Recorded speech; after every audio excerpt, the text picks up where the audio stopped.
ओम श्री कृष्णाय नमः। आप सभी का हमारे YouTube चैनल पर स्वागत है। इससे पहले के कार्तिक मास के 7वें अध्याय में आप सभी ने जाना कि किस प्रकार जलंधर का वध हुआ और देवताओं के कार्य की सिद्धि के लिए देवी लक्ष्मी, सरस्वती, गौरी, इन देवियों ने देवताओं को जो 3 बीज दिए जिन्हें बोकर 3 वृक्षों की उत्पत्ति हुई। अगर इस बारे में जानना चाहते हैं तो इससे पहले का अध्याय जरूर सुनिएगा।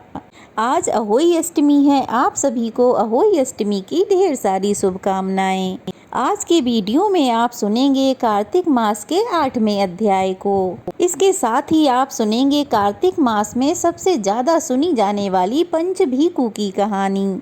वैसे तो कार्तिक मास के सभी दिनों में उपवास रखा जाता है, एक समय ही भोजन किया जाता है जिसे तारा भोजन कहते हैं।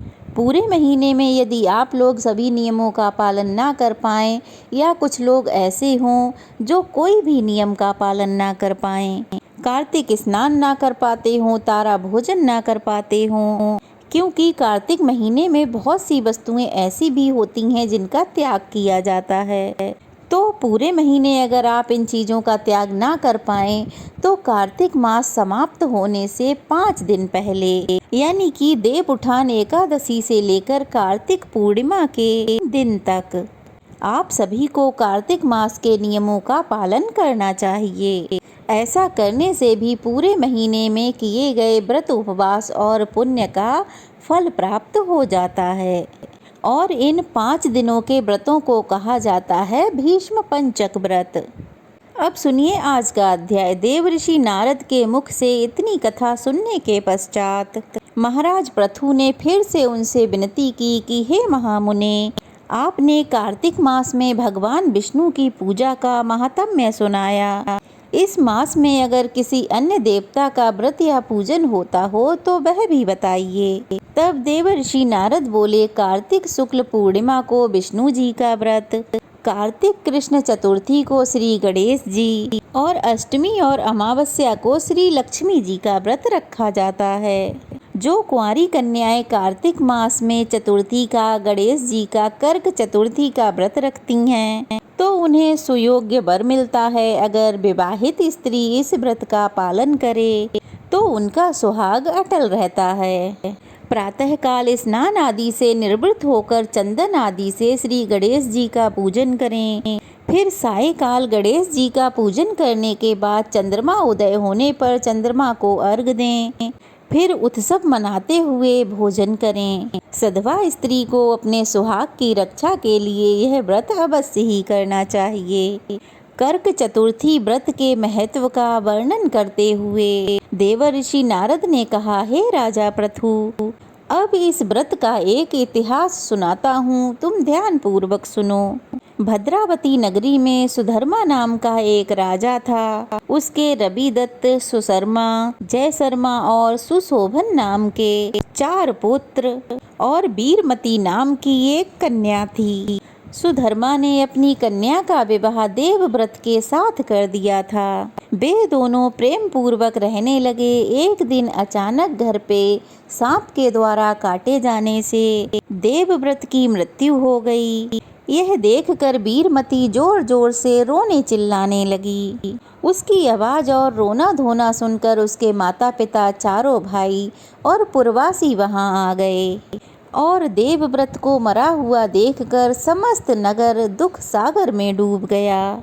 उसी समय दुखों को दूर करने वाले महर्षि पुलस्त्य मुनि अचानक वहां आ पहुँचे। राजा ने हाथ जोड़कर विनय पूर्वक उनसे पूछा, हे महात्मन, किस पाप के कारण मेरी यह कन्या विधवा हुई है? पुलस्त मुनि ने बताया कि कार्तिक मास के गणेश चतुर्थी का व्रत न रखने के कारण यह कन्या वैधव्य को प्राप्त हुई है। फिर पुलस्य मुनि ने कहा, एक समय दैत्यों के नाश का उपाय खोजने के लिए ब्रह्मा, विष्णु, महेश, इंद्र आदि सभी देवता एकत्रित हुए।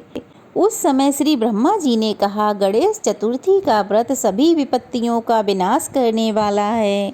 तब सब देवताओं ने कार्तिक कृष्ण चतुर्थी को व्रत रखा, जिससे दैत्यों पर विजय प्राप्त हुई। विजय प्राप्त होने के बाद समस्त देवताओं ने गणेश जी से कहा कि हे गणपति वर मांगो। तब गणेश जी कहने लगे कि जो स्त्री कार्तिक कृष्ण चतुर्थी का व्रत करे उसका पति चिरंजीवी और जो ना करे वह विधवा हो। इसलिए समस्त स्त्रियों को यह व्रत अवश्य ही रखना चाहिए। हे राजन, तुम्हारी कन्या ने इस व्रत को नहीं किया था, इसी कारण यह विधवा हुई है। यदि अब भी वह इस व्रत को करे तो इसका मृत पति जीवित हो सकता है। ऐसा कहकर पुलस्त मुनि चले गए। तब राजा ने अपने जमाता का शव तेल में सुरक्षित रखवा दिया। इसके पश्चात जब कार्तिक मास आया तो उसकी कन्या ने विधिवत व्रत करके ब्राह्मणों को दान दक्षिणा दी, उद्यापन किया और ब्राह्मणों को संतुष्ट किया, जिसके प्रभाव से उसका मृत पति पुनः जीवित हो गया। नारद जी कहते हैं, हे राजा पृथु, सौभाग्यवती स्त्रियों को अपने सुहाग की रक्षा और संतान की सुरक्षा के लिए यह व्रत अवश्य ही रखना चाहिए। नारायण नारायण। ऐसा कहकर देवर्षि नारद कुछ समय के लिए मौन हो गए। इससे आगे का महात्म्य आप सभी अगले अध्याय में जरूर सुनिएगा। अब सुनिए पंचभीखू की कहानी।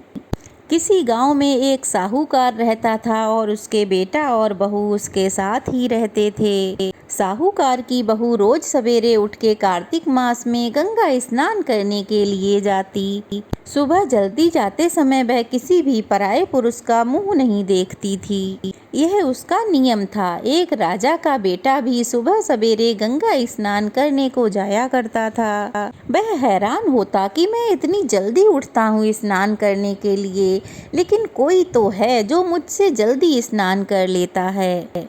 कार्तिक मास के 5 दिन बचे थे कि एक दिन साहूकार की बहू स्नान करके जा रही थी और राजा का वह बेटा स्नान करने के लिए आ रहा था। आवाज सुन के बहू जल्दी जल्दी जाने लगी, लेकिन जल्दबाजी में उसकी माला मोजड़ी वहीं छूट गई। राजा के बेटे ने उसकी वह माला मोजड़ी उठा ली और सोचने लगा, जिस स्त्री की यह माला मोजड़ी इतनी सुंदर है तो वह स्त्री कितनी सुंदर होगी। अब उसने पूरे नगर में घोषणा करवा दी कि जिसकी भी ये माला मोजड़ी है वह 5 रात मेरे पास आएगी।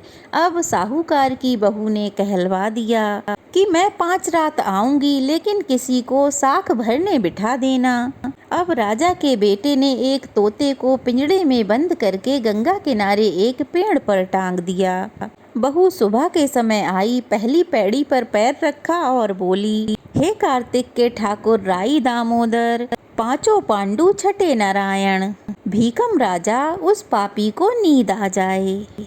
राजा के बेटे को सचमुच नींद आ गई। बहू नहा धोकर जब चलने लगी तो तोते से बोली, सुआ सुआ तेरे गल डालूंगी हीरा, मेरी साख भरियो बीरा। सुनकर तोता बोला, कोई बीर भी साख भरता है क्या? वह फिर बोली, सुआ सुआ तेरे पग नालूंगी घेवर, साख भरियो मेरे देवर। सुआ ने कहा, ठीक है भाभी, मैं तेरी साख रखूंगा। ऐसा कह के वह तो चली गई। अब राजा का बेटा हड़बड़ा कर उठा और बोला, सुआ सुआ वह आई थी क्या? कैसी थी जरा बताना। तो सुआ बोला, आभा की सी बिजली, होली की सी झल, केला की सी कामिनी, गुलाब का सा रंग। अब अगले दिन राजा के बेटे ने सोचा, आज तो मैं अपनी अंगुली में चीरा लगाकर बैठूंगा, जिससे मुझे नींद नहीं आएगी। अगले दिन वह राजकुमार अपनी अंगुली को चीर कर लेट गया। अब साहूकार की बहू आई और भगवान से उसी दिन की तरह प्रार्थना करने लगी। अब प्रार्थना करने से राजकुमार को नींद आ गई। अब तो वह बहू स्नान करके वापस चली गई। जागने पर राजकुमार ने फिर से तोते से पूछा, सुआ सुआ वह आई थी क्या? तोते ने फिर से वही बात दोहरा दी। अब राजकुमार ने कहा कि आज तो मैं अपनी आंखों में मिर्ची डालकर बैठूंगा। राजकुमार सच में ही अपनी आंखों में मिर्ची डालकर बैठ गया। अब साहूकार की बहू फिर आई, फिर से भगवान से प्रार्थना की, जिससे राजकुमार को नींद आ गई। अब राजकुमार ने तोते से बहू के आने की बात पूछी। उसने फिर से वही बात दोहरा दी। राजकुमार अब सोचने लगा अब राजकुमार सोचने लगा कि आज तो मैं बिना बिस्तर के ही बैठूंगा, और बिना बिस्तर के ही बैठ गया। अब बहू फिर से स्नान करने आई तो उसने फिर से भगवान से प्रार्थना की और राजकुमार को नींद आ गई। जब वह नहाकर जाने लगी तो आंख बंद करके चली गई। राजकुमार जब उठा तो वह जा चुकी थी। राजकुमार फिर सोच में पड़ गया और सोचने लगा, आज मैं अंगीठी जलाकर बैठूंगा जिससे कि मुझे नींद नहीं आएगी। वह फिर रात को अंगीठी जलाकर बैठ गया। अब साहूकार की बहू आई और भगवान से प्रार्थना करने लगी कि आपने 4 रातें तो निकाल दी हैं, अब यह रात भी निकाल दो प्रभु। भगवान ने उसकी बात रख ली और राजकुमार को नींद आ गई। जब वह नहा कर जाने लगी तो तोते से बोली कि इस पापी को कह देना कि 5 रातें पूरी हो चुकी हैं, अब वह मेरे मोतियों की माला मोजड़ी मुझे वापस दे दे। सुबह राजकुमार की आंख खुली तो उसने तोते से पूछा, क्या वह आई थी? तो तोते ने कहा, हाँ वह आई थी और उसने अपनी माला मोजड़ी मंगवाई है। यह सुनकर राजकुमार सोचने लगा कि वह तो सच्ची थी, तभी तो भगवान ने उसका साथ रखा, उसका साथ दिया। कुछ समय के बाद राजकुमार को कोढ़ हो गया। राजा ने ब्राह्मणों को बुलाकर पूछा कि मेरे बेटे के शरीर में ये कोढ़ क्यों हुआ है, क्यों शरीर जल रहा है। ब्राह्मण ने विस्तार से सारी बात राजा को बता दी। ब्राह्मण ने कहा, इसने पतिव्रता स्त्री पर बुरी नज़र डाली थी, इसीलिए इसे यह रोग हुआ है, इसीलिए यह इतना पीड़ित है। राजा ने इसके ठीक होने का उपाय पूछा तो ब्राह्मण ने कहा कि यह उस साहूकार की बहू को धर्म की बहन बनाए और रोज उसके नहाए हुए जल से स्नान करे, तब ये ठीक हो सकता है। राजा साहूकार की बहू के पास गया और साहूकार के घर आकर बोला कि यह माला आपके पुत्र वधू की है, इसे लें और आपकी बहू के नहाए हुए जल से मेरे बेटे को नहला दें। साहूकार बोला कि वह तो किसी पराये पुरुष का मुंह तक नहीं देखती है, आप उसे इस नाली पर बिठा दीजिए। जब वह ऊपर से नहाएगी तब नीचे इस नाली से पानी आएगा, उससे ही आपका पुत्र नहा लेगा।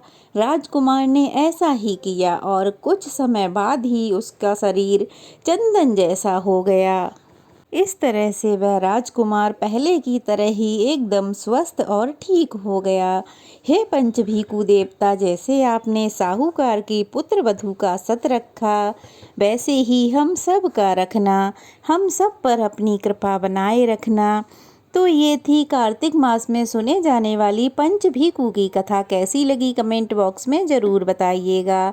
अच्छी लगी हो तो वीडियो को लाइक करें, शेयर करें, चैनल को सब्सक्राइब करें।